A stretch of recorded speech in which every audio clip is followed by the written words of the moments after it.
So Wow. pick somebody. Let's go with Ben. Ben it is. Ben in Massachusetts, you are on with Matt and Jenna. How are you? Holy shit. That is not an answer to how are you. I'm doing great. How are you guys doing? Good. Not too bad. What's up? I can't believe I'm talking to you guys. I'm actually a huge fan of the show. You can't. So you're talking to us, but you can't believe it. What would it take to make you believe you're talking to us? It takes a lot for me to be convinced of anything, man.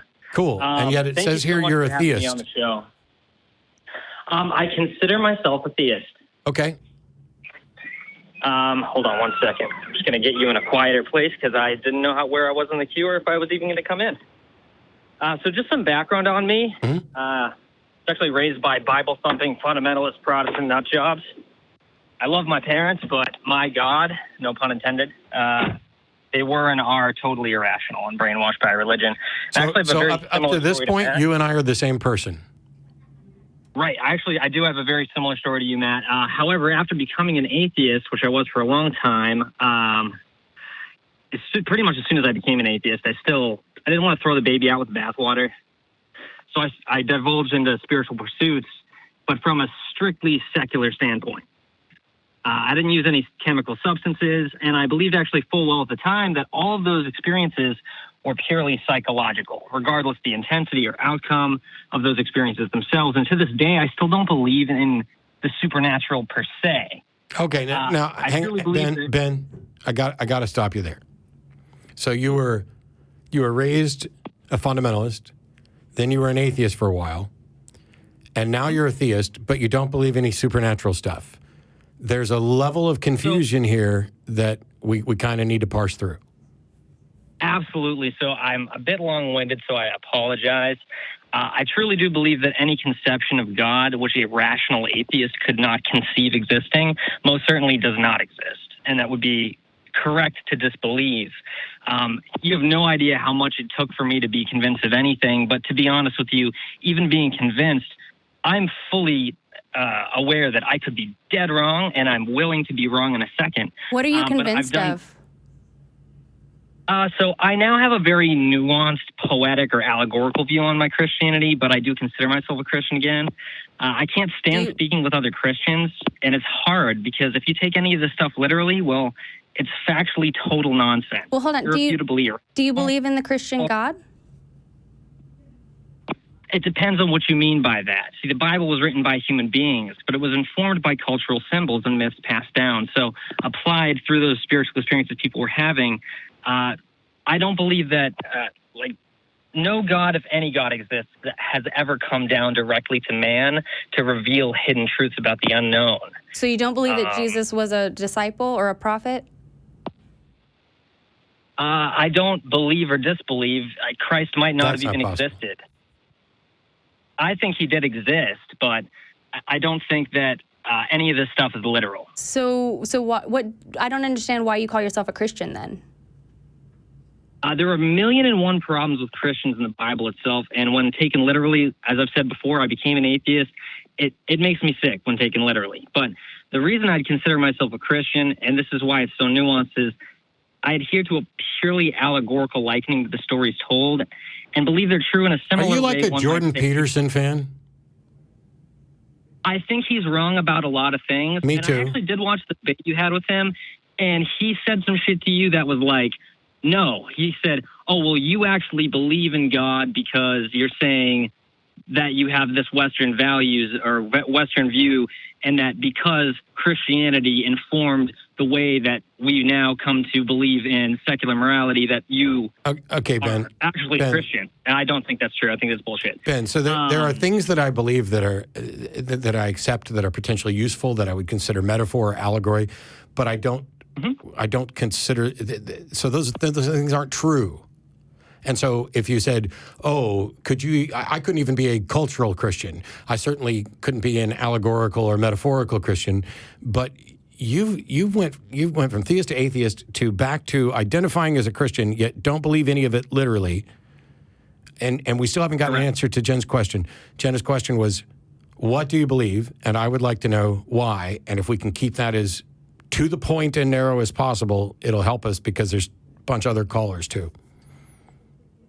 Sure. So I just believe that the Bible was created by men.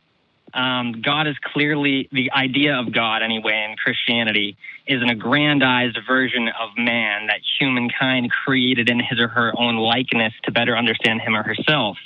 And so even though these things are mythological and in the way that they were written and clearly not true, for instance, like snakes are incapable of producing speech. We know that. So like snakes don't talk. The Bible, if you read it literally, it's bullshit. But these are symbols and myths that people had significantly in describing their own spiritual experiences. And when you look at it from that standpoint, it is helpful when you're trying to understand yourself in the spiritual experiences that you're having. So and I know that may just be psychology. Can I clarify and see if I'm following you? Sure. Are you saying that you don't believe that the Bible is literally true, you just like the stories? I don't believe that the Bible is literally true. Do you like the stories? And I don't like all the stories, but I do think that they're true in the same way that Aesop's fables are true, or that other myths are true. But in the way that Christianity is sort of apart from that, is that instead of it describing other things like morality or some kind of movie that you watch, it was informed by people culturally in the stories that were being told that are clearly not literal, in a way that describes the human condition and human spirituality. And I know other religions can have this, and I don't dare to claim knowledge about anything, but I can't shake this conviction. And it's embarrassing to talk about with Christians and atheists alike, because most Christians are ignorant and self-deceived, and most atheists think you're an idiot the second you reference the Bible or don't believing in any deity. Well, part of the problem here is that you're using a whole bunch of words in completely esoteric and non-standard ways. A theist is somebody who actually believes that there is a God, and an atheist is somebody who doesn't. And you're saying you're not an atheist, and yet you don't actually believe in a God. Similarly, Christianity... No, so I guess let me clarify. So no, it's my turn. My turn, Ben. You there? Yes, I'm listening. Okay. I didn't mean to cut you off. So while you can have non-standard usages for whatever word you want, you're going to end up confusing people. And then when we get to you identify as a Christian, and yet you equate it to Aesop's fables. So do you think there is any significant sized portion of the Christian community under any denomination or anything else in the history of the world, any significant, more than like a handful of people who are really confused, who would consider Christianity the equivalent of fables and do you identify as an Aesopist? I'm not familiar with that term. But you equated it to Aesop's fables. I'm saying, why, if you think they're both equivalent, that these are fables, why would you identify as a Christian and not an Aesopist?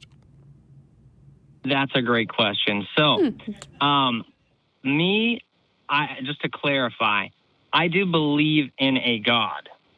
I've been convinced based on my own experiences, but this is where my question comes in today. Wait, you didn't answer Matt's question. He asked you why do you call yourself a Christian instead of an Aesop, what that word is. Doesn't matter, I made it up. Sure, exactly. So the Aesop's fables, right, that's just a story. There's nothing behind it except for conceptions, which, again, I could be wrong, and it could be purely psychological, but I don't think it would change the fact that me interpreting my experiences through these symbols are effective for me at coming to a better understanding of myself. So, but I actually do believe that there is a God. So okay, tell me about this God. I do believe it. I'm sorry? Tell me about this God that you believe in and why. I believe that no one knows and can know because it's an unknown. So I don't dare make any fact claims about this. So you don't know anything about it? You just know it is there? You don't know anything about it at all? No, how could you? So then why say anything's there? How could you possibly believe something that you know absolutely nothing about? So that's where my question comes in today, because No, that was my question. You are telling me you believe in something, and when I say, please describe the thing that you believe, you say you can't because you don't know anything about it. Well, if it's true that you don't know anything about it, then there's no properties there for you to be accepting are true. If it's nothing and it does nothing and it doesn't look like anything and it doesn't do anything and you don't know anything about it, then what are you talking about? So it's like if you are feeling like you're going to have a heart attack or something like that, right? Okay. You're having a sensation. You're not a doctor. You don't know anything about it. And if you lived 2,000 years ago, you certainly couldn't see a doctor to get it checked out. But you would have had an experience. But I don't live 2,000 years ago. And 2,000 years ago, we probably didn't have an understanding of heart attacks. But I'm not a doctor, but I do have an understanding of heart attacks now. I have an understanding of people who've had them, of how they describe their sensations. If I felt similar sensations, my conclusion would not be I'm having a heart attack. My conclusion would be I have symptoms that are consistent with what I understand to be heart attacks, and I should probably go see a doctor. Just find out if it's true. But I would not say. Right. But I would not say I believe I'm having a heart attack unless I actually had good evidence for it. And if somebody said to me, why do you believe you're having a heart attack? And I could say, because my chest feels incredibly tight and there's a lot of pain there, and that's what's been described for me. And if somebody said, oh, you just ate bad food and that information came from a doctor and I survived, then I'd realize I was wrong. But I would never say, I believe I'm having a heart attack. And when somebody says why, I would say, I don't know, because I don't know anything about heart attacks. No. I'm saying I've had experiences that you could basically draw a line between having the sensations of your arm having a shooting pain, an elephant on your chest, and all of these. I've had crazy experiences that I'm not even going to get into because to describe them. Well, then why are we talking? I swear, Ben, all we're asking is tell us what you believe and why. We haven't gotten clarity on either one of those, and now you're saying, oh, I've had all these experiences I'm not going to talk about. Why did you call? No. I believe that there's something rather than nothing behind the spiritual experiences that all people are capable of having. Not always, sometimes purely psychological. What makes you think people are capable of having spiritual experiences in the first place? I don't even know what that means. So having an experience that you feel is beyond yourself. People have these when they're listening to music at times. You can see this as an atheist. Of course, you know what having a spiritual experience is. No, I fucking don't. Stop telling me what I know, because you're wrong. We know what it feels like to feel good and feel happy and all kinds of emotions and things, but I don't know what it feels like to be outside of myself or anything. I don't know what you're talking about. I know people say they have experiences and they describe those experiences using the word spiritual, but I don't have the first clue what they're talking about, and they never offer an explanation or evidence. Spiritual is a buzzword that can mean almost anything to almost anybody. So please tell me an experience you had and how you know that it's spiritual. So I don't know that it's spiritual. I didn't claim any knowledge, and I don't mean to play with semantics about the word spiritual because, again, we haven't had a... Tell me an experience you had that you are convinced is spiritual and why you are convinced it's spiritual. Sure. So one of the times that sort of drew me to my conclusion now was I was in a room with 4 other people. None of us were on drugs. All of us sober. You know of. All of us atheists. Okay, well, yeah. Mm-hmm. None of us. That's an important point. 2 of us drank. I don't drink any alcohol. I don't do any drugs. I don't even smoke weed. I'm too anxious for any of that shit. But I was in the room.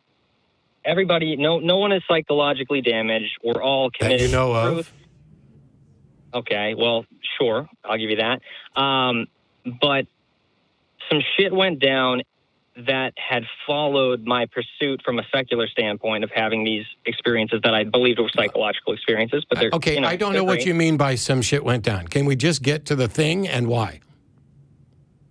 Sure. So things were flying around the room. There was a thing in the room that couldn't have been there.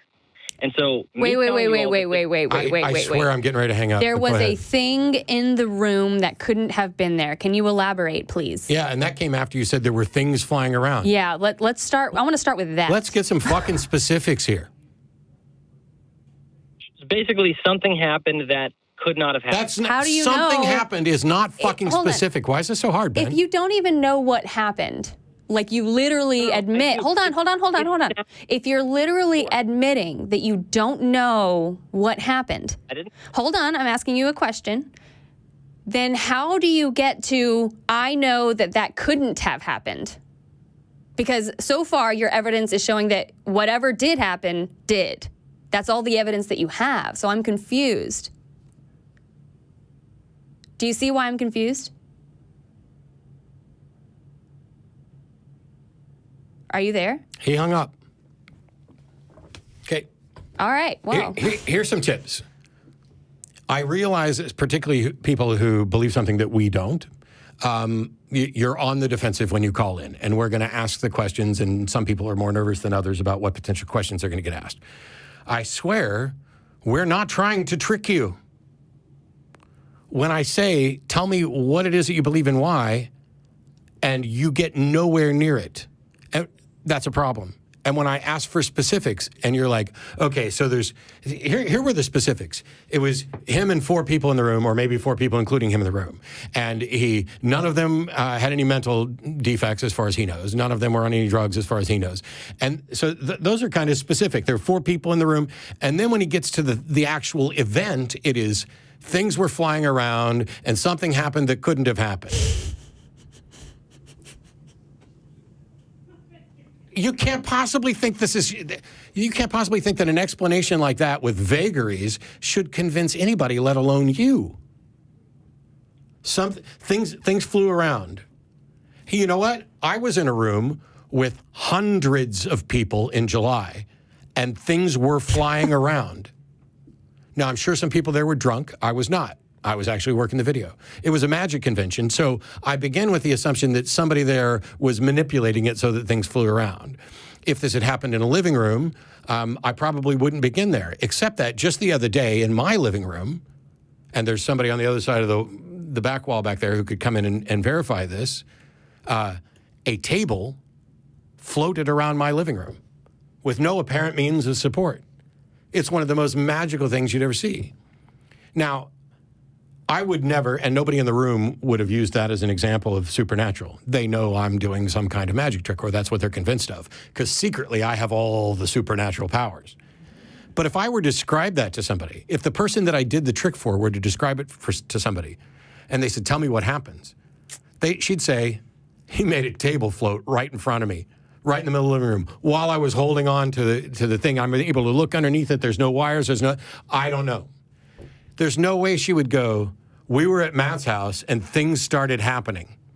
that couldn't have happened. I like it when people say I was at Matt's house and things started happening, because then your brain goes to all kinds of places. But when people are like, oh, things happened that couldn't have happened, that's not a description of anything.